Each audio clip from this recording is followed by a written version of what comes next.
uh, platform called Marupakkam, which has been doing very splendid work in the area of filmmaking, film screening, keeping it alive actually. Has been actually running this film programs for so many years, and also almost every day he has a program, and it also puts a very interesting packages. So to work with Amudan is a great pleasure. So I think we have been working together for some time. I think we'll take this forward, and I really thank Amudan for this platform and also for this opportunity. And Artist Cinema, actually, we have been doing this program for quite some time now, for 6 years. Like uh, we have taken this package around in many places. Like it was there in Cochin, Musil's Binale for the last many years in all the editions almost. Then we had it in Mumbai International Film Festival. Then we had screenings at Chennai in association with Marupakkam and also Goethe Institute. Goethe Institute.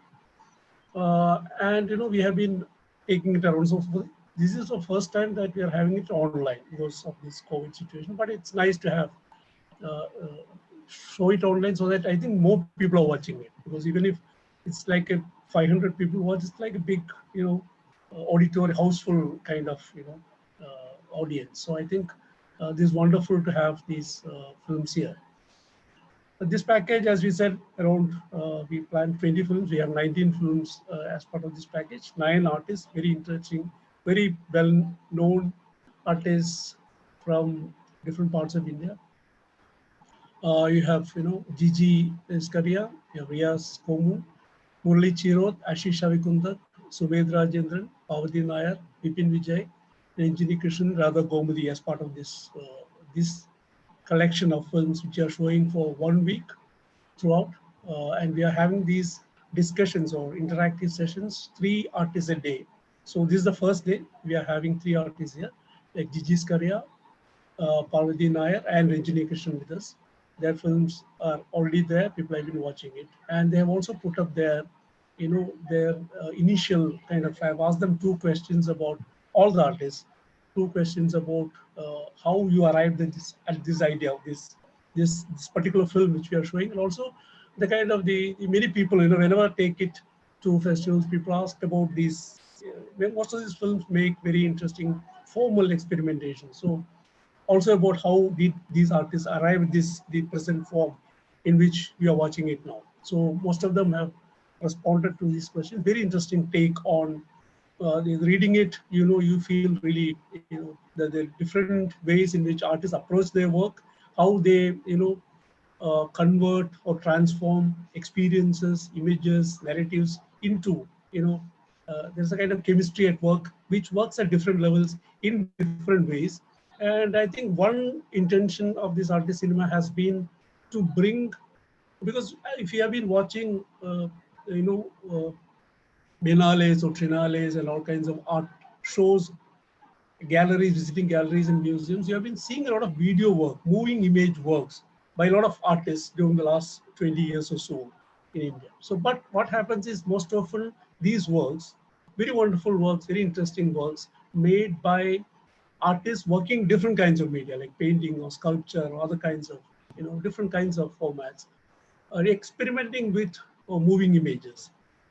And but sadly, they are only seen in galleries or in venues like Biennales and all that. I think this is an attempt to take it out from these closed, cloistered spaces and take it out to a festival audience where you have because I am much more, I come from a film festival, film background, film, enthusiast kind of thing. We've been watching festivals, and I think these works need to be seen by film uh, lovers who watch different kinds of films. They have certain notions about. They have feature films, they have documentaries, short films, very strict kind of formats, about notions about duration, about aesthetics. All these have a kind of tendency to set in, to become a kind of very ossified, fossilized kind of ideas about durations and forms and narratives and imaging practices and all that. So I think these bringing these films to a festival audience will create new kinds of synergies, which has happened actually. Wherever we have shown, a lot of filmmakers have come and seen these films, which they don't have the opportunity to see otherwise, because they're They're not often regular visitors to galleries or biennales. So I think it had a kind of wonderful kind of way in which they approached these films. And also the artists who made these films also had a different kind of exposure to a different kind of audience who are used to watching films in film festivals or in theaters, and who have never been had an interface with film buffs. So this is a kind of a kind of interface that this festival is trying to make. For instance, Marupakkam has been very active showing films, introducing filmmakers, thematic festivals. And this festival, I think this artist cinema comes as a different kind of intervention into this whole practice of showing films and viewing films. So this is the basic idea about this film, because these filmmakers, if you look at these 19 films that are in this package, you can see the kind of the variety of approaches, and also the kind of thematic concerns which range from ecology to gender issues to politics, critique of capitalism, the illusion, the capitalist illusions, urbanization, all kinds of questions come up actually. So I think very interesting kind of way in which people work with different kinds of materials, like text, not only just visuals, but also the way in which they're using text, they're using sound, image, and also archival materials, found footages. For instance, the whole film, Parvathi film, is A.K. Ramanujam poetry being uh, alphabet-wise picked from the streets to create this poetry. So recreate this poetry on the streets of Chennai. Like Gigi's work always has been looking at the whole very critical, very interesting, and in a way very dark humorous way in which you look at urbanization, look at the kind of the illusion of that capitalism offers to people. Uh, Very interesting themes which he works with, and also Ranjini's work, which is also part of a video installation, which looks at this idea of first night in a very, very different perspective, using different kinds of images and sounds and music, text. All these come together to create new experience of filmmaking, film viewing. Uh, uh, that's what this festival is intended to be. I think we have all the three artists here. I don't need to introduce actually any of them. Like Gigi Scaria is very renowned artist. He has been in part of very almost all the major art shows across the world, and he has been very active, making also videos as part of his shows and all that. He has made more than 30 video works, four of which we have been showing here. Parvathi Nayar again has been is a very renowned artist, and video uh, work, basically dealing with, for instance, one of our recurrent motive is water, ecology, waste. All these form part of recent films. Actually, she's been working with the idea of the idea of waste, and she also runs an organization of making art out of waste. And also last films about the rivers, waters. This film about tamarind and this Ekeran Buddhism poetry coming alive through the images in the city streets, and that is what she has been part of this artisan package in the earlier editions also. Then lastly, Ranjini Krishnan, who is actually an academic, uh, a singer, a very close friend of mine. And this is actually a part of our video installation which she did in Bangalore. And this video is part of that installation, and takes it's a very interesting take on this idea of first night, which she has been working on the other aspects of it. And it's actually a byproduct of her academic interest in this field. But also this brings in this idea of the first night, about the whole question of uh, gender, sexuality, uh, desire, all these in a very, very interesting way. So I think I'll stop here. The format is very informal kind of talk between people, because most of the uh, people present here are filmmakers, and they are they have watched your films mostly. And what we'll do is like we'll have a 5 minute a presentation or just introduction to their works and how they look at it by the artists, each of them. Then we'll open it up for discussion. So I'll first ask Gigi Scaria to talk about his work and his experience of showing these films around. Yeah, Gigi, thank you. Thank you, Venkatesh, and thank you very much for inviting your, being part of this Marupakkam festival. And also, you've been showing my work in different places. We have been associating since a long time in this direction. And most of these works, I mean, I'm not a filmmaker, even though I would love to make one feature film, that is a kind of a dream I have. I might materialize at some point. These works are like extension of my own um, artwork, or the engagement with art since last many years. So the concerns, especially there are 4 works chosen in this particular show, has also, I mean, it also has different kinds of conceptual concerns. It's not just one idea in which it all starts. So the disclaimer, which is the first, the latest work, which is part of the show, it shows about a magician's hand, and each time the magician opens, and this is a ball and cup magical game, which obviously many people are familiar with. It's a kind of very common trick, and it's also performed in front of audience. It's not just about audience are on one side. It would be performed. A person is standing in the middle of the street, and you will have people around. So which means whatever that trick is, no one could. I mean, you have to be very established enough to protect from all these angle. The viewers are looking at you. So that was kind of one take. What happens in that each time when you open, and you probably see different things instead of the ball moving around. So at that, different scenes are kind of a reflection on the political scenario in the country right now, or it leads to many different areas. And I'm not kind of explaining what is that. You'll see, and you will understand what happens there. And but the concerns are very much about what kind of trick which are being played on us, and how we are actually coping with these tricks, and where exactly we are heading towards with this kind of tricks which has been always on. And no parallel, the other work, which was actually done in 2010, I suppose, part of a program. This was an India-China collaborative project invitation, in which artists from China came to India, and few artists from India went to China for a first-hand experience. And there was also possible collaboration if it is possible, but mostly artists kind of worked on reflections of the other side of other in this sense.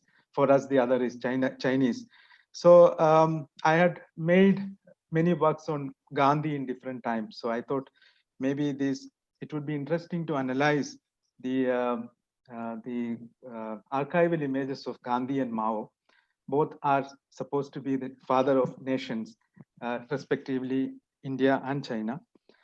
And so it's a take on these, just opposing two set of imageries. One is taken from Indian context by the historians, the photographers who have been chasing Gandhi in different times, and one is set by the Chinese authorities on the occasion of Mao's life, as in when it was, because Mao was an assigned photographer who was actually by the party assigned photographer who has been kind of being with him all the time. So interestingly, I also met this man who was a very famous photographer who lives in Beijing, and I personally went and met him and had an interview also, that for another work. So what I found interesting in these two set of images, that because we don't have any parallels in terms of the history, the political philosophy of these two people are completely different, and the way in which they stand for their political purpose, and the way they saw the world, and the way they articulated themselves were completely different. Yet again, what you see is some kind of parallels in terms of the way the pictures were framed. That was quite fascinating for me to observe. That probably was the kind of the intervention which I made. I was uh, kind of processing it parallelly and putting it together to just to see that, you know, how these frames are being so similar, even though these were like years apart, and the geographies are apart, political histories are of a completely different nature, but it probably sit in some place where you could actually understand and familiarize with these images. So then that it in a way says that, you know, how a nation building take place in whoever is framing it will have certain intentions, which is coming out very interestingly. That was the no parallel. And Panic City was one of the earlier work where I was not using a video camera. It was, I mean, most of these were not made by visual image, moving images, because all by the still images animated. And Panic City was taken, shot from the minaret of Jama Masjid, 360 angle, but not exactly a 360 angle, but it looked like. And then I animated it, where I gave Pavarotti and Vivaldi's symphony at the back, which was in a way reflecting that times. It was made in 2006. So 2006 was like when India was really, all the major cities in India were transforming drastically due to the economic openness and mobilization, and people, the multinationals were coming in, and they kind of, in fact, created a different city altogether in each major city. And Delhi was in the major turmoil of that, and there was also announcement of the Commonwealth Games. So there were many areas of the city was under threat that it might be demolished in order to recreate, or even cleaned up, because of foreigners are coming to see us, that we have to clean and neat and tidy ourselves up. So many aspects were there. There were many court orders. So many legal constructions were demolished. So all that, this was like a kind of a heap of events were happening at the same time. So this was the background in which that video was made. So you could see with a kind of symphonic orchestra, you were seeing a city is dancing, which obviously as a first visual, it would appeal that as if it is dancing for fun, but at the same time, it is also a dance, which probably means that, things are changing every now and then, and you probably have no clue that, which direction that change will take place.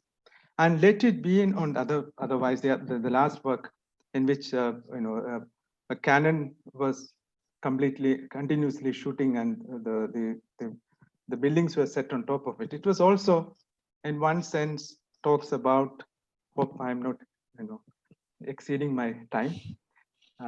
You can take your time. So it talks about, in a way, the ongoing tension of an incomer or intruder, or someone who comes to the city, and how the locals were treating them. It's always a tussle between a migrant and as well as a person who is inhabiting there since maybe many centuries. So there is a tussle. I mean, this was kind of in a way largely representing the tussle bit, and in which I was using different kinds of structures and architecture, and the canon were kind of throwing out. I mean, it also has a kind of colonial symbolism on the other side. So these were like few reflections on these different movies. And if anyone would like to know more about in terms of the process of making it, or any other details, or any conceptual clarification regarding this, we could have a further discussion later. Thank you very much. Thank you, Gigi. Now we'll move to Parvathi Nayar. Sorry, I was having problems as always with the connection. Thank you so much, CSP, for programming me with this amazing group of artists and these wonderful films. And it's been very rewarding for me to be part of this artist cinema, over several iterations. And as CSP was saying that earlier, when I had the opportunity to actually sit with him and see the films being played at the Goethe Institute, Amadam was also there, and to sort of notice, audience reactions, and it's so different from how people in a gallery react to the films. So it's it's been a very nice sort of feedback process for me too, to be part of this and to see how the films, uh, you know the life that they have in different venues. In a sense, like Gigi was saying, the filmmaking is an extension of the the art that I do, the central core of which is drawing and painting and photography and installation. And moving images are another another tool in the same palette, another way of expressing an idea, in the sense of the the medium being the message. And um, it sort of manages the moving image captures an audience attention in a different way. It extends a discussion in a different manner. And when one of the questions that CSV asked was, when do you sort of feel like making a film? I think it comes logically out of a desire to express an idea, and then you sort of find that, or I sort of find that that idea can only be expressed through the medium of film. So in this particular iteration, there are two films that are being shown. The earlier one is called A River, which was part of a solo exhibition of mine, curated by Lena Vincent, called An Atlas of Reimaginings. So the the true theme of that show was water, and the idea of reimagining things in a way, and the different realities that came with these reimaginings. So at this stage, Chennai had been both through a terrible flood and through seasonal experiences of drought. And the conversation about water in the city is very much about water as a resource of uh, water scarcity, of water, of buying water. And yet at the same time, we have three rivers running through the city. Most people don't even know we have three rivers. They all know of the Kuam, but not of the others. And I kind of had one of, A.K. Ramanujam is one of my favorite poets. And, in this whole process of reimagining, I went back to a seminal poem of his, which is A River, which is set in Madurai. It's not set in Chennai, but it's so, I mean, as with great poetry, it is so universal. And it talks about how the river, you know, influences, damages, ricochets off the city, both when it is in spate and when it is dry. Either way, the citizens feel the impact of the river, where there's drought and no water, and when there is a flood. And there are so many sort of details in it. For example, it talks about, the river in flood carrying off two cows. The cows are named. There are, they name Brinda and Gopal, I believe. I must check. And then it carries off a pregnant woman with twins, but the woman is not named. The cows are named, but the woman isn't named. I mean, there are so many sort of latent, powerful, imageries within a river. And I thought it would be interesting to reset the river in Chennai. And and how was I to do this? So I had this idea, why don't I walk, the streets and shops and, sort of hospitals and residential quarters of Chennai with a camera and find every word of Ramanujam's poem in the city of Chennai. So it is, in that sense, most of it is stills. It is the river enacted, performed in Chennai. So, I mean, like the poem begins in Madurai, city of temples and poets who sang of cities and temples. Every summer, a river dries to a trickle. in the sand, bearing the sand's rib, straw in women's hair. So there are powerful images. And I, sort of walked around the city, finding these words in the city. And then it is put together with, there are, bits of video also filmed in the city, linking it together. And in this embedding of this poem about flood and drought in Chennai, I felt it was being given a performative aspect, a retelling, a contemporary look at a poem that is actually ageless. And then what I found even more interesting was, this video was there, and there were many student tours through the show.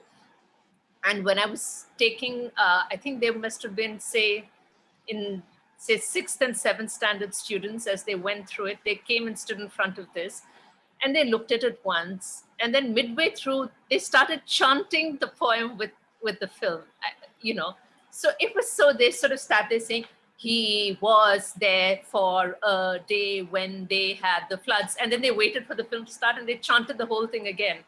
And, so I sort of felt that in their recitation of the poem, they found a poem and then they were interested. Who was Ramanujam? What was the poet? Oh, it was a poem, was it? Oh, I see. So it was the acting of a poem. And, so the film went to places that I hadn't intended as well. And it was also embedded within a show which had a lot to say about water and the reimagining of water. And water is always personal and political. It is always something which is a resource, but you increasingly try and present it, nature at the table, as in this era of the Anthropocene, you want nature to be at the table, not just water as a resource that we consume or pollute or look after or don't look after. So in that way, River was, it was very much, a guerrilla style film, I have to say. My handheld camera, my friend came with me, we scurried around, taking these pictures. When we were taking pictures in hospitals, we were, we wanted certain words, then we were, shooed out, and it all sort of felt very dangerous and interesting to make the film. So that was a River. And I think I learned a lot about the city as well. Just, I'm sorry if I'm going on, please tell me that I'm exceeding my time, but I learned a lot of the city as well. I went to areas that I would normally never have gone to in search of a word. So, it was a very interesting process to make a river, Madurai's river in Chennai. The other film is called Tamarind Trails. It was part of a 4-part video installation of a show of botanicals curated by Girish Shahane.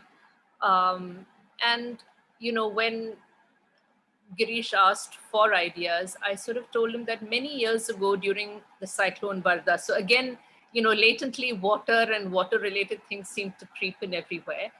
There was a tamarind tree in the place that I grew up in. In our childhood, we would, it's the same tamarind tree, we would sort of, eat the puli off the ground and, attempt to climb the tree with very poor results. And when I returned home after many years of living abroad, I sort of by accident or design, I came back to live in the same building that I had spent a lot of my childhood in, and I would see this puli maram outside the window. And in Cyclone Varda, the puli maram was uprooted and it crashed, and it was so huge, it missed the building in front literally by inches, and I felt very sad. It was a deeply emotional, it was a part of your childhood that you kind of saw uprooted. And it was very sad. I felt, all the metaphors or the similes associated with one's childhood literally coming apart in front of oneself was there. And then it was, it sort of moves from pathos to bathos in the sense that how do we get rid of this tree? It was so big, it couldn't be taken down the road. So then it sort of grew worse and worse. We had to pay people to come and cut up the tree and take it away in little bits. So it was literally a dismemberment in front of my eyes, and with no purpose, I admit it. And so hence the filming of it is very sort of casual and immediate, and me running around the tree as they were sawing it and cutting it and hacking it. I just filmed it and I kept it aside. So when this process of, presenting some, Girish asked what sort of ideas I had. I said, I want to do something with this footage that I've recorded. And I said, for me, the tree represents a journey, but I want to know more about the tamarind tree. Is that, okay, I start from a point of autobiography, but then may I find out more about the tree? And in the research, it sort of came up that the tamarind tree is actually not a tree that is native to India. It came from Africa. And, so the discourse became a little bit about the other and, what is Indian, what isn't Indian, and, the notion of the immigrant and the other, which, this botanist said, what do you mean by alien? This tree has come here and it's been part of our ethos and it's part of it gives life. So what is other anyway? It is part of us. So sort of within that context, I then, went to Dindigul, where, tamarind farming and working with tamarind is a big part of the livelihood. And I met these women for whom, the tamarind is, they said it's like a god in the sense that it gives them life. And throughout the year, they work with tamarind, and they talked about ghost stories. And, we had great fun talking about these things. And that journey became became the central film of the installation. There were also other films which are not being shown because they were silent films, and they deliberately so that this one film would have music and the other 4 movies were silent. So we're just showing one here. And the music to it was also interesting because I worked with Vedant Bharadwaj, who's an amazing musician, and we looked at, different dohas and Tamil proverbs. And for example, one of the poems that he has sung is by this poet Gorakhnath, which is an absurd poem about how he planted a tamarind tree and its, branches were full of fish. And I thought, the absurdity of, thinking of what is mine, what is ours, what is Indian, what is alien. So there was, this whole layer of music that accompanied the film. And that is the other film that's being shown, The Tree That Went for a Walk. And someday, I would love to find a way of showing all 4 together on the virtual screen as well. But again, in the gallery, it was very nice to have these multiple images that talk to you about different aspects of the tamarind tree, including, for example, there was a film of me, filming my mother making pulinji, which is one of the, a family recipe, which, they say one pulinji dish is equivalent to, thousands of other dishes. And, so a family recipe of how, this, carrying on that autobiographical element of how this alien is so embedded in all our lives. So that was Tamarind Trails, and these are the 2 films that CSV has very kindly programmed. So if you have any other questions or any other interactions about this after Ranjini speaks, that would be wonderful. Thank you. Thank you, CSV, really, thank you. Thank you, Parvathi. I can now move to Ranjini. You're on mute, Ranjini. Thank you, Venkati and Jamudan, for this amazing platform. In fact, I was a bit skeptical in the beginning. I had this discussion with Venkati whether we can show this. I mean, I'm a bit skeptical of online screenings and how whether we can do justice to low-lit shots and to an audio which is very carefully, which we think we have made very carefully. So I was a bit skeptical, to be very frank, but I think some of the responses which I'm getting, I think it works. I mean, it works in another level, like maybe it's a totally different kind of viewing, but it has its own meaning making capacities, I think. So thank you for this opportunity. And I don't know what to share about the film because to be very frank, I'm a bit embarrassed to call myself a filmmaker because I never thought I'll make a film. I was always into words and concepts, and I never thought I'll be doing a visual kind of interpretation of this world at any point of time. I never thought that. So I'm still a bit embarrassed at that point that I did a film. So that's something which is, it just happened because, that whole process of researching left a kind of mark on me, which was a bit traumatic because I was listening to the voices of these women, and I cannot say that these were all very violent kind of stories. I mean, that is one of the problems which I face, that you can study intimacy or you can study violence, but what about an experience which stands at the threshold of these two? I mean, it's neither violence, it's not intimacy. I mean, first night or wedding night in a way stands like, between the historical and the lived, between body and mind, between violence and love. So it's like, I could see many binaries, and the interviews of women actually gave me the very same picture. It was very complex, very dense, and I went through multiple listening, and it left a mark on me. So that was the point where, and I was not able to make a proper understanding of the whole process. I mean, of the narratives.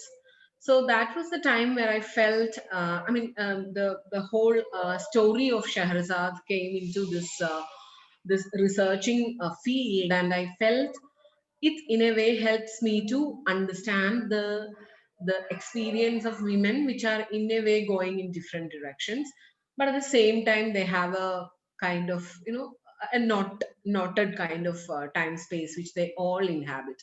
That is the time space of the wedding chamber. And wedding chamber in that sense is a it's a kind of, uh, it's at the edge of time. And it can be a very feminine place of, not just feminine. When I say feminine, I'm not saying this as a woman's place, but, as a feminine place of contemplation, this can stand, I felt. So I was trying to invoke the liminality of that space to say something else. And then it suddenly occurred. I thought that this could be, there could be a very, very foundational kind of conflict between to see and to listen to. So I won't say that men wanted to see or women wanted to see, women wanted to listen to. It's something more than that. But there were two perceptual kind of economies, and they were in conflict with each other. So I think that was the point where I felt I have started taking the visual seriously, and I think that was the point. I mean, that is where I've sort of started thinking about this whole question in the form of a film. And yeah, I think I have only that much to say now. But if there are questions, I can reflect upon these points once again. I mean, I can come back to these points once again. Thank you, Ranjini. I think we have had a very fairly interesting, also very stimulating introduction to their works and how they look at these works and how these works came about as part of other works, as an extension of other mediums and all that. So I think it's interesting to look at these works from the viewer's point of view. How did they actually, see, how do they see this, and what are their reactions, etc. So I open it up to the viewers, the participants, to ask questions or make comments, whatever. Yeah, please.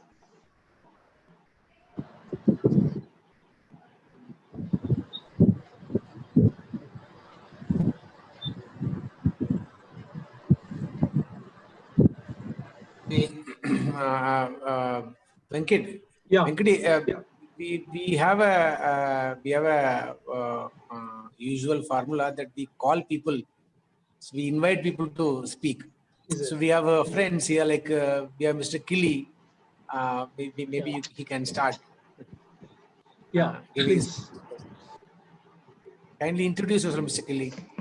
Yeah. Evening to all of you.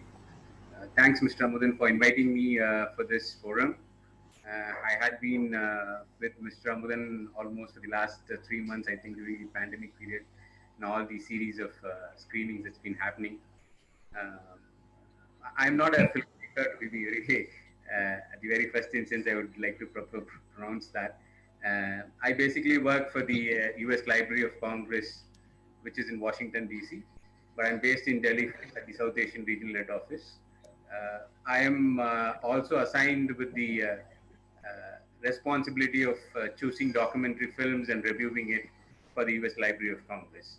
So as part of a reviewer of the documentary films, I had been watching films. So that's my profile. Well, I was amused to see certain films in the series, especially the film by Ranjini Krishnan. It was a very nuanced narrative that defines the politics of body. I think it was a very sophisticated movie that I find. The interlude of Thousand and One Arabian Nights was a fantastic feature in that film that I would see into it. It's a very I only remember the first line of Simandi Boyer's second section. Very first line begins "women" as a question mark in her book. So then she defines she's a womb, she's an ovary. That is woman. I mean, as soon as I saw your movie, the very definition of woman or the very definition of masculinity on women was brought in a very, very nuanced form without any aggression in the movie, but said in a very lucid manner. In that way, I found your movie very interesting without any big trash on any idea or any concept, but it is said in a very and very lucid manner. In that way, I like your movie very much. Coming to Mr. Gigi Scaria, all these short films represent symbolism, as I would see largely. And there are some traits of magical realism here and there. Especially, I saw the movie, Panic City and Let It Be, but I saw it in a reversed manner. I found a connectivity between these two movies. I first saw the cannons firing and then saw the panic in the city. So it's like I was able to connect it, though you explained it in a very different context. I can fix that movie in different political scenarios around the world at different instances at the time in history. So it is a very abstract movie that can fit into very different contexts within world history. That's what I felt when I saw it. The Unparalleled was the images that you brought in was fantastic. You actually denounced the binary oppositions. Rather, though you called it Unparalleled, you absolutely smashed up those binary oppositions. I like that movie. The first one is like more of an illusion to me. Like, I mean, because that's predominantly the magic. It also symbolized the irrationality that is surrounded around us without knowing that it is actually irrational. We believe in certain things because it is being believed and it is being said. It is being said as a culture. So I found that movie also in a very good film. Coming to Parvathi Nayar, I'm extremely sorry to say I watched only one movie, that is the Tamarind Trails, which is part of the culture. As soon as you say tamarind, you only remember rasam. So it is part of it is not just tamarind as a food. There are several other food items or the vegetables or fruits which come as part of the narrative within the folk culture, within the folk tradition, or within people's culture. Like they say, mundri kotamari mundala. I mean, there are certain degree of involvement with this nature from the traditional narratives that we have, we carry it as consciousness. I think Tamarind brings in that kinds of consciousness which is embedded in the tradition, but at the same time continues itself in its own way in the modern period.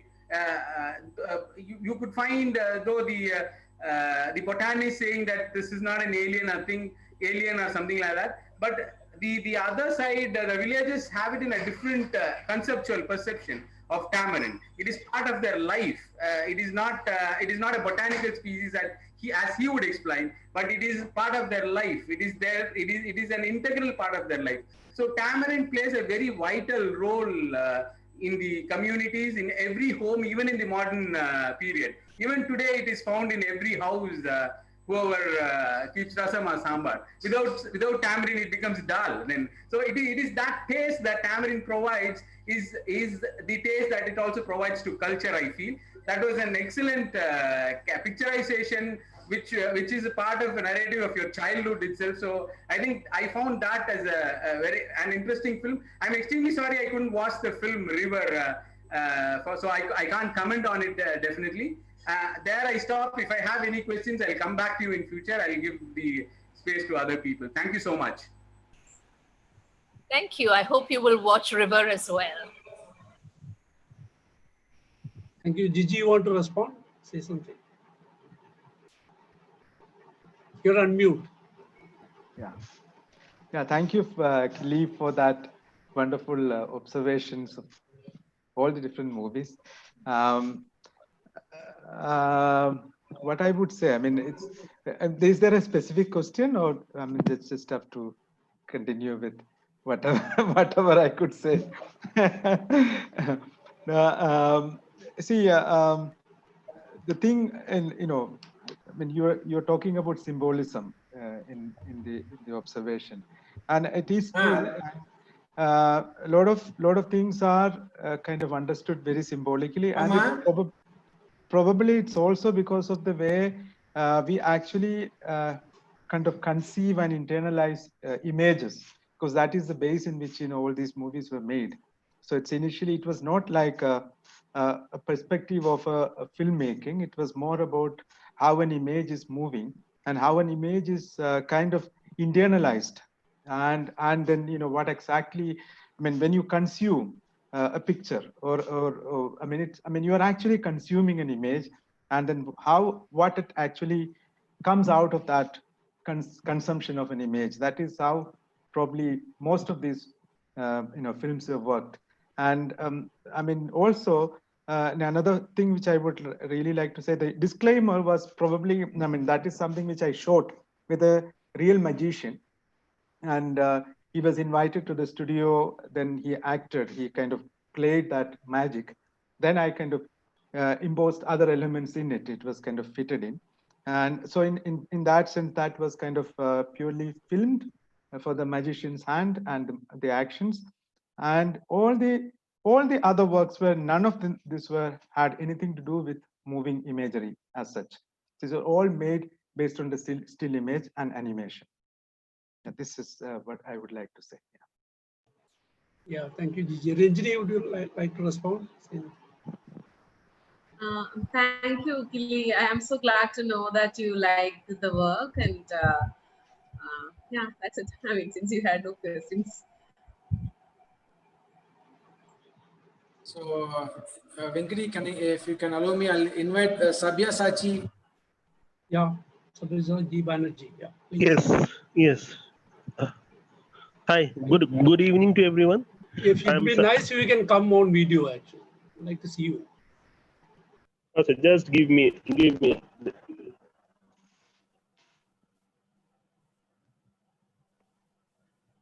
Just. Yes, I hope I am visible. Yes. Well, I'm Sabyasachi Banerjee. I studied cinema from Film and Television Institute of India, and basically I teach in a media college. So first and foremost, let me be very honest, I have not been able to see all the films. So my question is not very film specific, but as someone who teaches cinema, I have one question, I think, to all the three artists, is that like when we talk about cinema, I know there are a lot of people like Amudan who make cinema solo. They make everything on their own. But if I kind of differentiate between art and cinema, now cinema is more of a collective. It's a collective work. So my question, and or rather my curiosity, is as the artist, when you get into moving images, somewhere down the line you are collaborating with others. So I'm very keen to understand how this collaboration, like how you work on it, because as an artist, primarily you are working solo. So that's basically my question, or rather I would say that's my curiosity.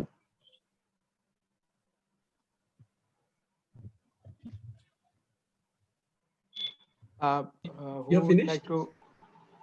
Yes, yes, yes. I think this is the only question that I had, and because as I said, I haven't watched all the films. The only I think up till now I've seen Gigi's films, right? So I don't want to get into the specific film questions since Fine, I fine, haven't fine, seen all fine. the films. Yeah. So this is something which I wanted, and also there was one more question that I have, which is also kind of an I think associated to it also is the entire ideation process. Like since not being filmmakers, primarily as artists, I would be very keen to understand the ideation process, and this is, I think, goes to all the three artist filmmakers. Thank you.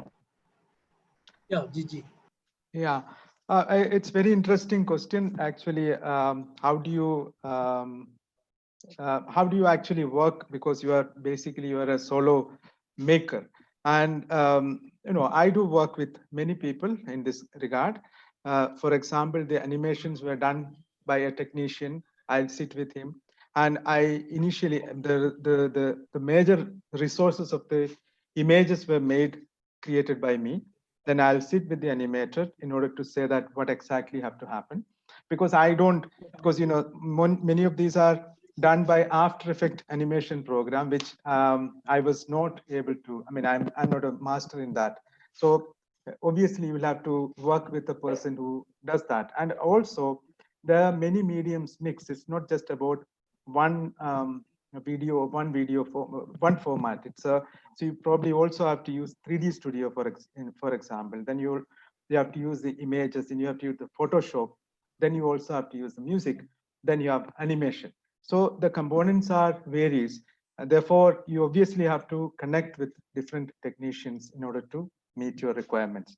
So I mean, so in that sense, it's pretty much work more or less like a filmmaking in its entirety. But I don't even think there is a difference. But even though, because there is a video art practice has itself placed in a very different territory altogether, then what I would say that an artist perception, when it comes to connect with filmmaking, and it probably go much more into what exactly that artist was trying to do throughout his or her life. So it's not rather than a subject which comes, and a writer writing a script, and a storyteller say that this is something which a director would adopt a storyline from a person, and someone else will write a script, and someone else will do the cinematography. So that process probably has much more of a clearly kind of process oriented, in the sense professionally assigned duties are involved in that. Whereas an artist taking, I mean, or else a professional, no, I mean, a filmmaker who probably would have only one camera of his own and would like to venture in any of these, and he would also exactly stand in the same place as an artist who is taking the camera. So for me, there's not a much difference in it, but in terms of the way in which it is one would go about it might be completely different. So in that sense, I would say an artist film probably is slightly different. And the second thing, in terms of an artist film, in the sense when Venkati was earlier mentioning about the way the white queue spaces in which it was shown. And there are also multiple possibilities. It's not just, the filmmaking and the film screening is one particular way of, in a dark room space, you will be watching a movie. Whereas an artist film might have different components floating in different parts of the larger area where you will be walking through and experiencing layers of different things and it probably would also jet out something. It's not only a visual, moving visual. It could also be projected on something. It could also be hanging somewhere. It could also be connected with a certain kind of reflections or some kind of sensors which was also played there. So it is an experience of a different sort. So if in that context, probably an artist, filmmaker would be doing much more a different kind of a take from a filmmaker by, I mean, I'm not differentiating any of these terms, but I'm just still saying that, the possibilities in which an artist film could take place, probably a very different area. Bhavani, Parvati, would you like to add something?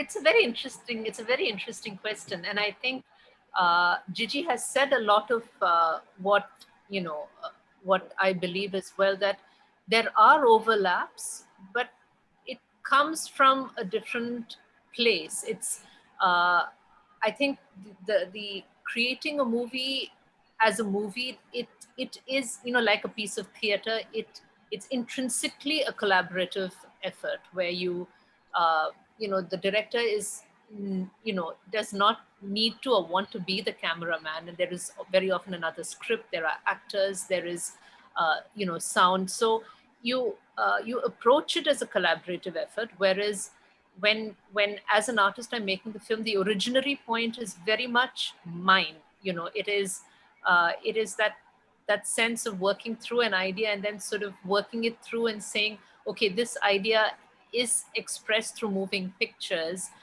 and what is the process? So for example, say with a river, the process was that it had to be me. My friend came along because she was interested in the process, but the process of that film, there is a product at the end, but for me it was about that process of walking and seeing and recording and embedding. So me with the camera kind of being I was the inscriptive tool, walking around the city taking these images. So in that particular case, it did need to be sort of me with my camera walking. That that was inherent in the project, that it was reconfiguring something and embedding it in the city. And like you do a march, or like you do you walk to a place, from a place to, for a purpose. So the purposiveness of the film involved me with my camera taking these stills and walking around. Whereas say in the Tamarind film, yeah, I was a recorder of images, but when it came to going to Dindigul, I did ask another cameraman to come with me to film my interactions. And again, that film, sort of like Gigi said, was shown as an installation of movies, of a 4-part installation, to try and create an immersive experience with the moving images and the sound. And within that context, when my mother was being filmed, it was, again, it had to be me with my camera in my mother's kitchen, sort of saying, hey mommy, and why are you adding sharkara there, and filming it like that. But when it came to sort of filming, we walked around the city to just see, how do, like Kili was saying, tamarind is so much part of our culture. And so when we were filming responses in the city, then I wanted the cameraman to be filming this while I handed out the pulley. And so it does grow into a collaborative process. So for example, I sit with the editor, but I don't know how to edit. I certainly don't know how to sing in the sense of the Tamarind movie. And I wanted both sort of, again, wanted both sort of Hindi and Tamil music in it. So then I spoke to somebody from the Madras Literary Society, asking her, what proverbs do you have that are associated with the tamarind, with with the pulley. And so it does become this collaborative process, which is which is very wonderful, which you learn a lot from. Or, with Vedant, who is, who sings Kabir's dohas beautifully. So I said, is there a doha about the tamarind? And then we, didn't find one that we liked. And then we went to this other poet. So I think what I'm trying to say is that as an artist making film, each one is a different process, and it derives from a certain concept. Many of in the end, even if it's just me with my camera for a certain purpose, of course, then the editor comes in. There will be, it's never a solo thing. There is a collaboration, and I think that that makes it interesting. It makes it a very rich experience at the end. But the intent, there is always a slightly different intent than I think from pure filmmaking. The way it is consumed, for want of a better word, the way it's presented, each one is a little different. Then there's another film that I did for a solo called Haunted by Waters, where it was sort of a boat trip on the Kosastalaya River. So again, it was part of a larger show there. So it was received in tandem with a whole series of black and white images. You can see it in isolation, and it says something, but it also says something else, when seen within a different context. So so that was a very long answer to a very interesting question. I'm sorry. And anyway, I think Gigi said a lot of it, so just adding to that. Thank you. Ranjini, you Thank want you. to add something? Ranjini, you want to add something? Yeah. I'll try to briefly reflect upon the question. Though the question is very general, my answer is very specific. I'll start with my work. I mean, I can only talk about my experience. I think, for instance, when I started working on that, I don't know whether you have watched my movie. There is a segment where you can see a bride's face, and you can see different bridal makeups coming and going on her face, and she's totally indifferent to the whole thing. So I had a proper storyboard. I was almost sure what I wanted there. What is the background? It should be a very I wanted a black thing. I don't want anything. I mean, I just wanted her face. So I was almost sure, and I had a storyboard, and I wanted an alab on that sequence, and I shared it with my friend Pushpavati, who is a musician, who is a long-time friend.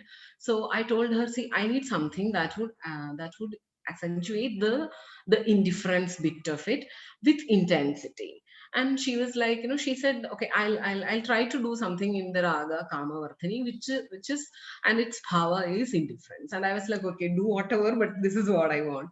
And this is how we worked on that bit. And I felt her contribution is really crucial uh, in in making that sequence uh, effective in the sense it can affect another person. So in this process, I don't know where do I end and where does she begin, and that is the kind of I would call it a kind of mutuality, and a kind of luminous mutuality, and that's the only thing that can make something. I think it's not a solitary process. It was never a solitary process.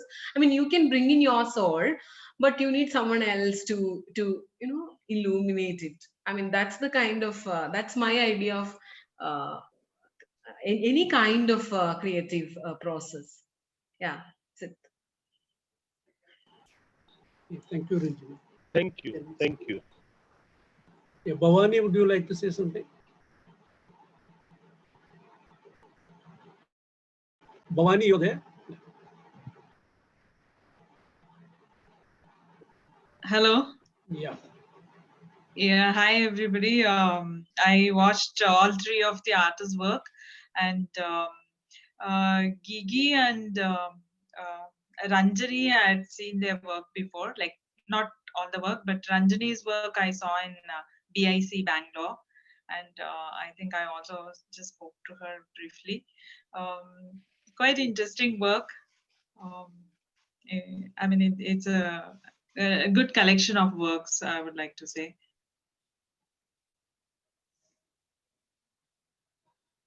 Thank you, CS.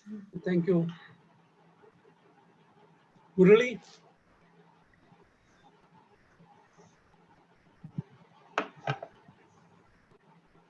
Yeah, nothing specific. It's Yeah. all of the film. Like I am very much familiar with Parvathi's and Gigi's work. The Ranjini's work, I really liked it, and it is really amazing work. I mean, it has given a wonderful insight to the issues. Related. Feminist related. It's wonderful. Yeah. Thank you. Thank you. Rohini, would you like to say something? Yeah, sure. Hi, everybody. And yeah, I had a lot of fun watching. I mean, it was wonderful watching all your movies. It's all beautiful. And yes, I love the metaphor in Gigi's work. It's powerful. Like the metaphors speak, they work really beautifully.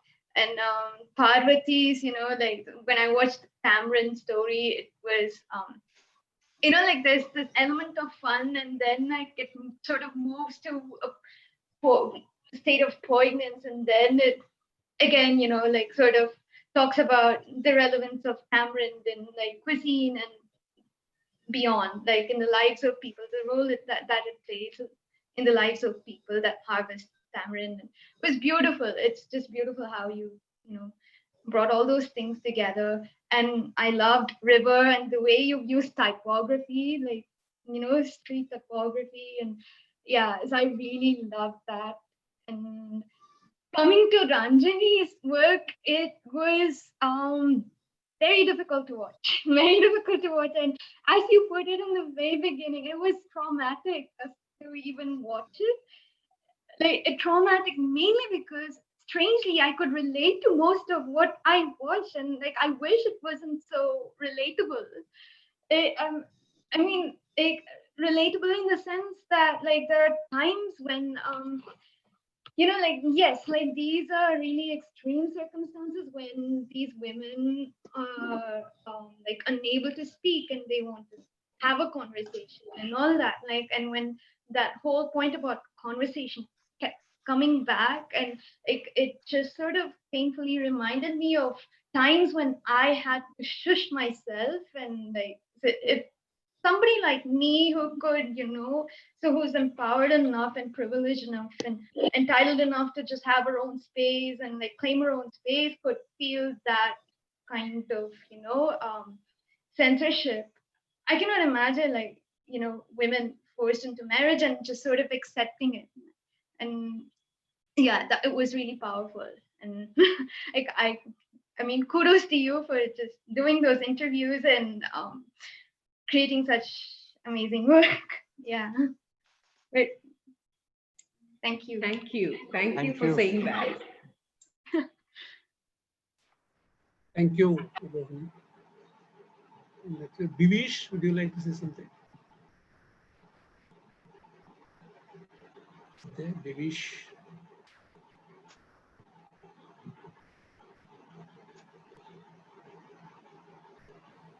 No, sir, nothing. I'm just Okay, thank you. observing. Yeah. Anita? I'm here, but allow me to talk without video. I'm using my mobile data, Okay. and I may break off if I go on video. Yes, I've been watching the films, except one or two. I've watched all the films. Parvathi's second film on Ramanujan, I was listening to what she was telling. I don't know how I missed not watching it. I missed the film. I have not watched it, but I will be. Tamarind Stories, yes, I liked it. There was something very personal about it, like she was telling. It was felt also to a viewer. I also like the idea of like following a tree, following അചരങ്ങളെ നമ്മൾ generally we don't follow non-living, I mean living ആണ്, പക്ഷെ move ചെയ്യാത്ത ഒരു സാധനത്തിന് ഒരാള് move ചെയ്തിങ്ങനെ കൊണ്ടുപോകുന്നു. I liked it. പിന്നെ ആ മുറിച്ചിട്ട് those tree cutting, ഞാൻ അങ്ങനെ I have never watched anything like that before. Maybe because I haven't watched many films. അതുകൊണ്ടാണോ എന്ന് എനിക്ക് അറിഞ്ഞൂടാ. That cutting the scenes on cutting actually the wood, അതെനിക്ക് വളരെ ടച്ചിങ് ആയിരുന്നു. Especially maybe also because we had a tamarind tree in the south side of the house where I am living now. It was on the other, it was on the neighbor's plot. അപ്പം it was അത് ഞങ്ങളുടെ വീടിന് actually it was giving good shade and cool. പക്ഷെ finally my amma was very disturbed because pots were falling and our backyard, it was very difficult to keep the backyard clean. So she requested the neighbor to cut it off. I asked the neighbor without my mother knowing not to cut it off. And finally, when I was not at home and when I came back, it was cut. And Amma said, I didn't say anything. Somehow he cut it off. But somehow, I could relate it. It was very personal. And I loved the way it was done. Ramanujan, I don't know if it is Ramanujan. It is about rivers and Chennai, right? The city. Okay, I will watch it, Parvathi. Thanks. And Gigi's film No Parallel, I had already watched in the, was it in the Binale? It was not in the Binale, but it was shown elsewhere also. Yeah. Okay, I remember also The Magician's Hands. It's titled not like Magician's Hands, but in my head. Sorry? No, it is disclaimer. Disclaimer, yes. I've seen both before, and I have seen them as paired. They're connected is how I felt. I think Killy also said that. It's very linked. That's how I felt. This and something comes out of your work in terms of its form, and it connects with me, communicates with me. The pairing or then closing, exchanging, presenting, absenting, something like that. Giving surprise. I liked it very much. Then Ranjini, you said you were embarrassed because you didn't see yourself as a filmmaker, and I never knew. For others, I have known Ranjini for a while. She has been my friend for some time, for a long time, in fact. But I never knew she was Manoj. Of course, I know as a filmmaker, but Ranjini I never knew. And had I not seen this film, I would not have, imagined we would be able to, because I see her as an academic. And even before watching it, I must admit that, I was prejudiced that your image as an academic is very strong in me. So, I don't know, I didn't expect anything, but I would not have expected this, definitely.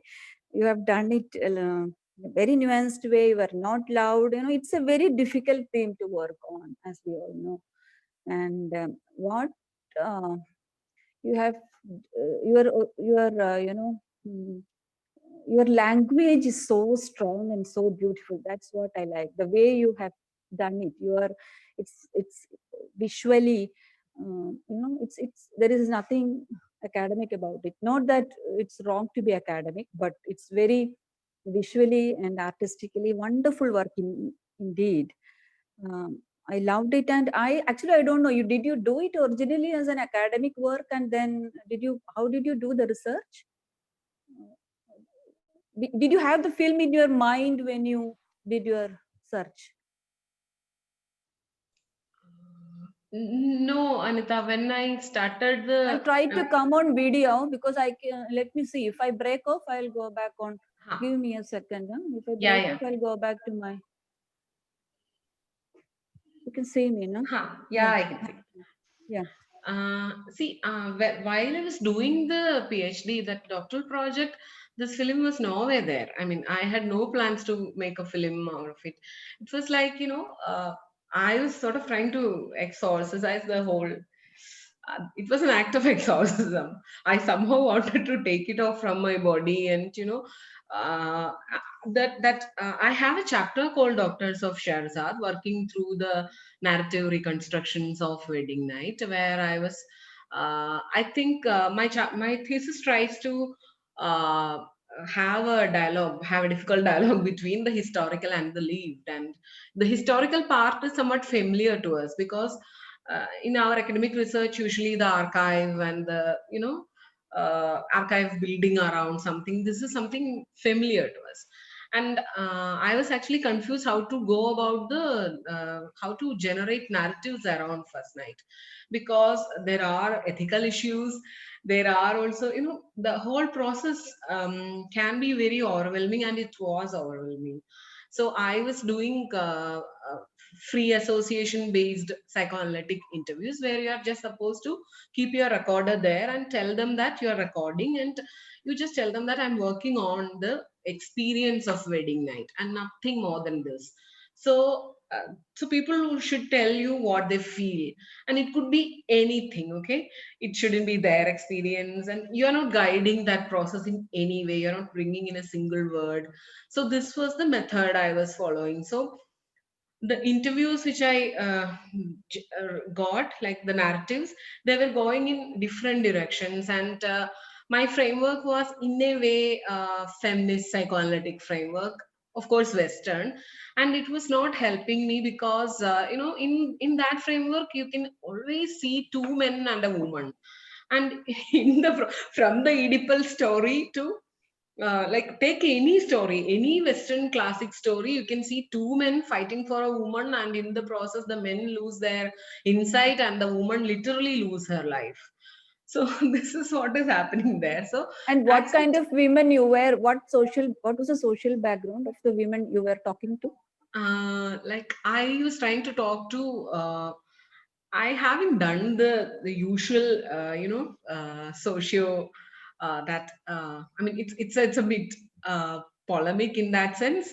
Like my assumption was that though there is the question of intersectionality, gender, or questions of sexuation can be more undercutting. That was my point. So I interviewed people. I haven't kept the age, socioeconomic status. That criteria was not there. And interestingly, one of my interviews, she was a college principal. She retired as a principal.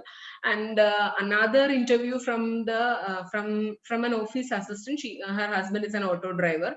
They are strikingly similar. So I mean, the way they negotiated that experience of Wedding Night, and you cannot believe that once you take out their names, it's the same almost. So, but I cannot say that. I mean, in a thesis, I cannot say this because, we live on with those endless socializing abstractions, and we cannot say that, see, I am here for something that has psychic significance, and I don't care what you're thinking about those socioeconomic stuff. I mean, that's blasphemous, right? You cannot say that in an academic circle.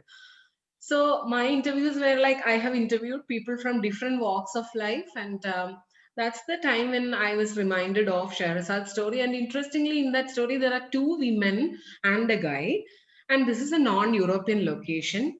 And interestingly, this woman is helping even the guy to retrieve his voice, where he is blinded by some kind of violence, and I mean, what he can do is only unleash violence, and this woman is actually saving him also with the presence of Dunya Sadeh, who is a sister figure, a non-competing figure.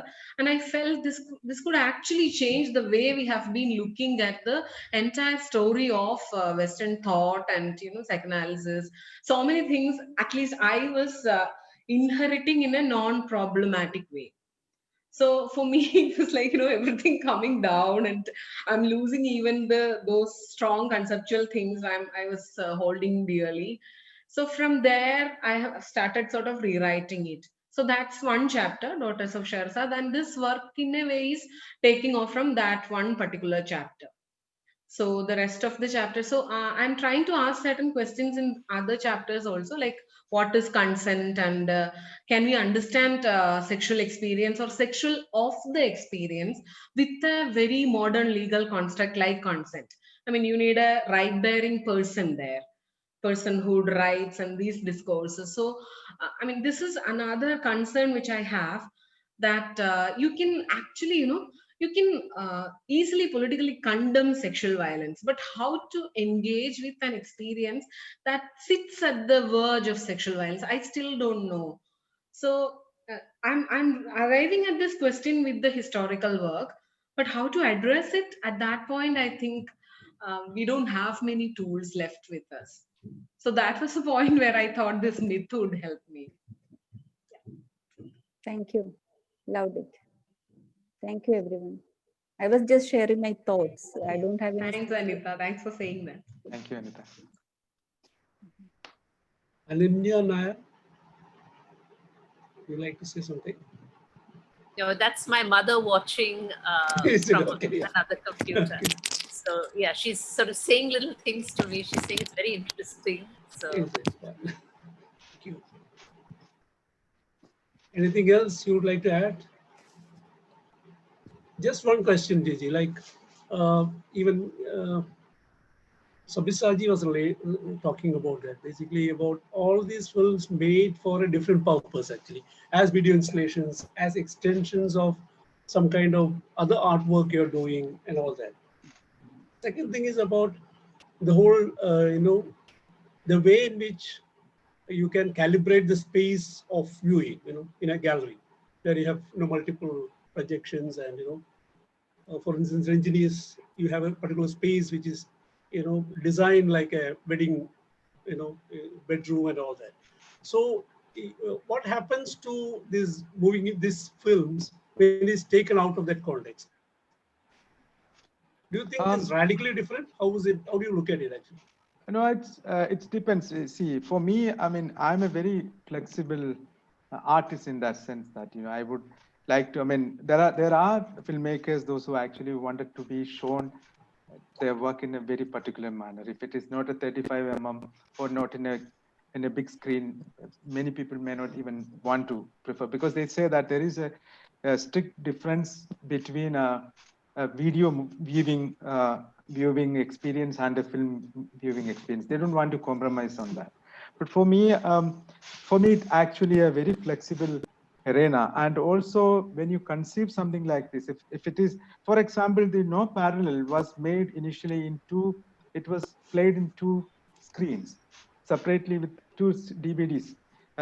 So then it was kind of synced in the time, so that you use one single, because the technology wasn't that advanced at that time. So you have to use one remote, and in order to operate these 2 videos, with a disc at the same time, so that it starts playing. And after probably 45 minutes, one get lag than the other one, so that you don't get that time synchronization happening later. So, I mean, just giving an example. So this was conceived in that notion, but then later I could edit and make it as a single viewing experience because of I just made it into a digitalized other version of it.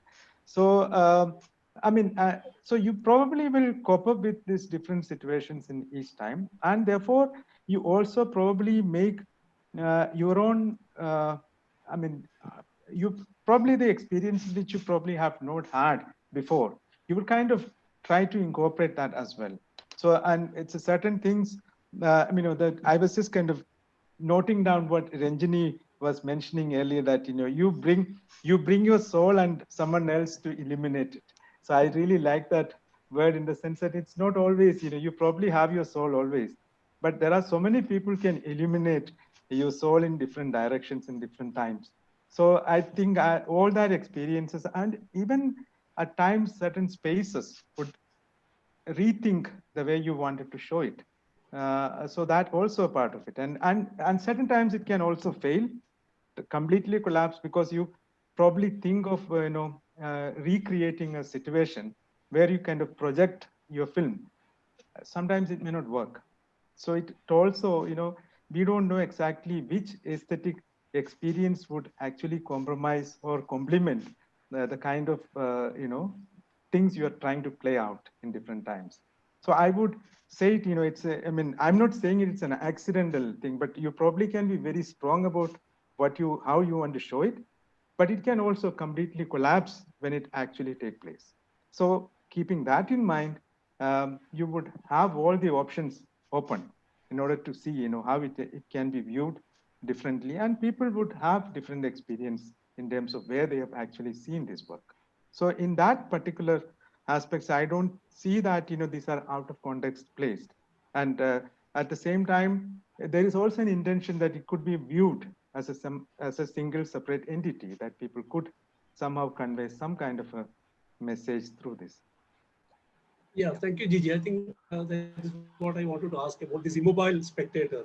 You're mobile, where in the gallery you can walk around, so you can calibrate the space screening in a particular way to create a certain kind of experience, which is actually left to the viewer to how he or she moves around. So that is, one thing. Second thing is very interesting way in which you have been working with the portrait and the landscape boards. You have, so how it actually transforms itself from multiple screens to a single screen for another kind of viewing, which is also very, very interesting. Actually, how you actually, calibrate your screening to other kinds of screening spaces and occasions. Yeah. That is very interesting way in which artist is responding to the audience or the, which is also a way in which I also being a diehard cinema man, it's also actually redefining cinema in a particular way. The way in which the projection spaces and the kind of ambience that you need for cinema is being redefined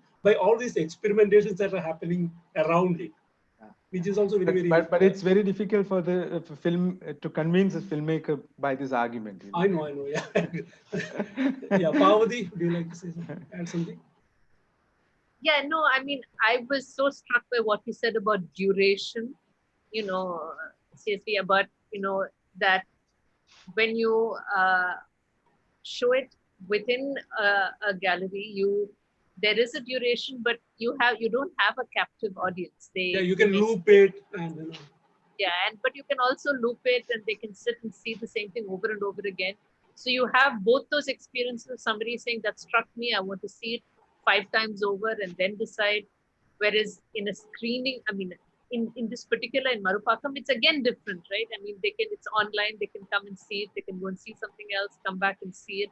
So I think the online has changed it yet again. And I think sort of like Gigi was saying, I like the flexibilities. And again, it's easy to control in a gallery in a sense, you know how you want it shown you want to project it in a screen or a particular way. It's juxtaposed with drawings. There's an installation. But then it's interesting to see how it works, or whether it works or doesn't work in a different space. And it acquires not a different meaning, but it's nuanced differently. It's certainly nuanced very differently when you see it in other contexts. And I think that only adds to it, in a different sense, to sort of, to talk about the poem. You can read it, you can perform it, you can put it into a movie. The poem stays the poem, but its nuancing changes. So in that way, I feel when artist cinema is shown as video art in a white cube, when it's shown as part of a documentary film festival, its nuances change. But I think that's only a positive thing. Sometimes, yes, it may not work, but it does add to the life and the weight. So I think it's something.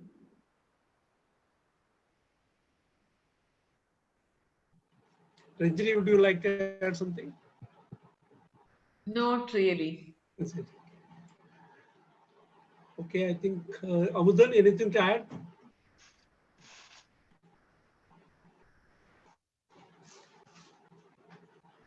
I think we are going to continue discuss.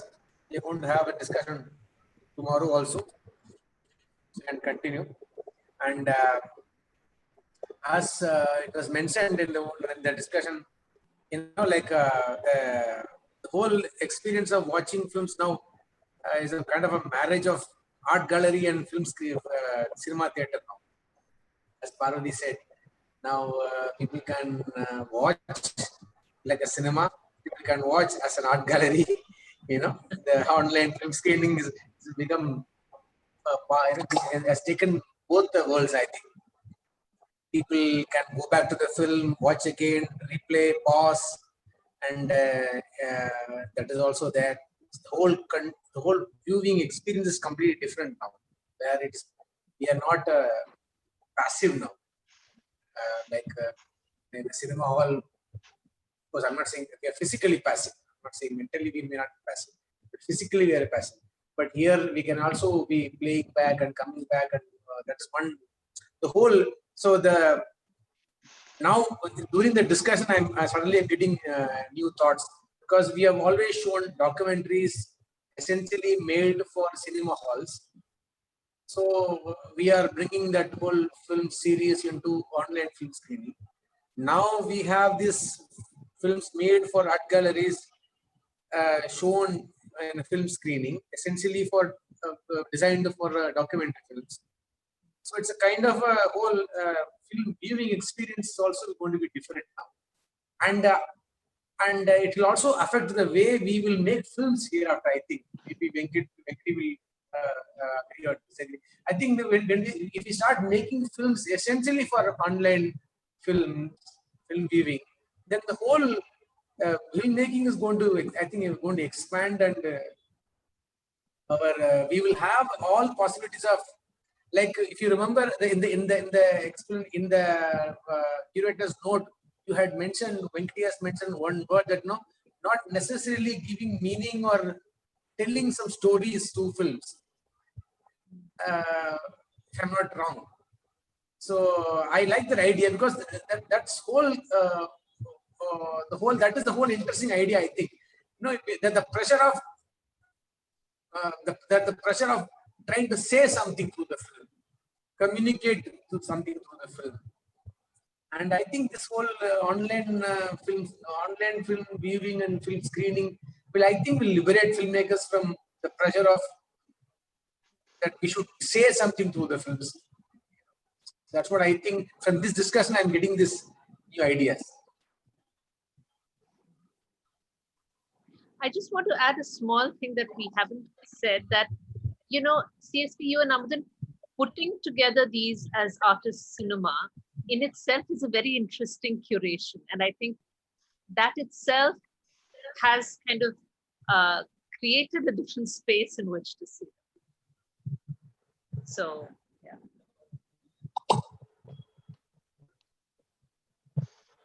Can I add? Yeah. I think the temporality and the spatiality has been redefined in this pandemic period. It's not only to do with the art, even the print media has undergone several changes during this pandemic period. I think the entire art and the print are completely under significant changes during this pandemic period, because I think new ideas are coming out. I think it is a very welcome move. Despite the pandemic has happened, I think a lot of new ideas and concepts are coming out, even in the print culture, even in the art forms. So it's a very welcome move to be looked at. Thank you.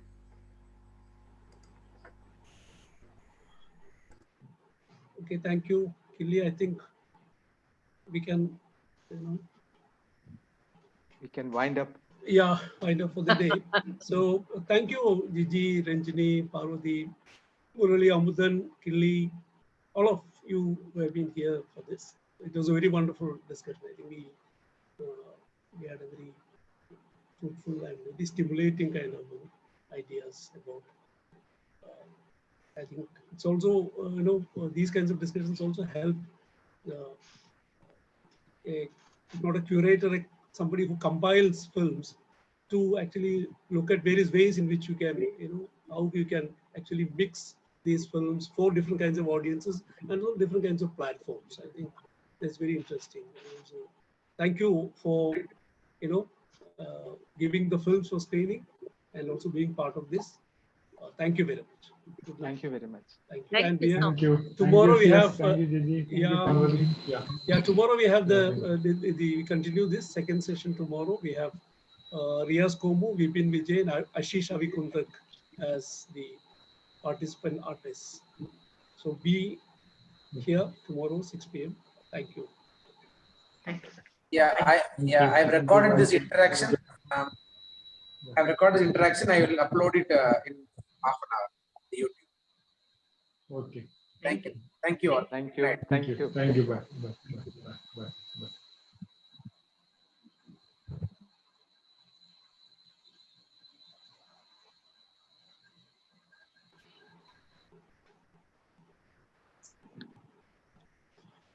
But then was it okay? This format That was fantastic. I mean, it was really great. Thank you. No, really, thank you, CSV. I didn't want to go on about it because then it would sound like I was, but really the fact that you and Namudan have created this format in which to view the films, I think it makes a huge difference. So really, thank you. I thought it was a great discussion. I enjoyed it. And I learned a lot. So yeah. I so too. Thank Yeah, you. it's very Thank good. you, sir. Thank you. Thank you, Parvati. See you around. Amudan, Serizar. Okay.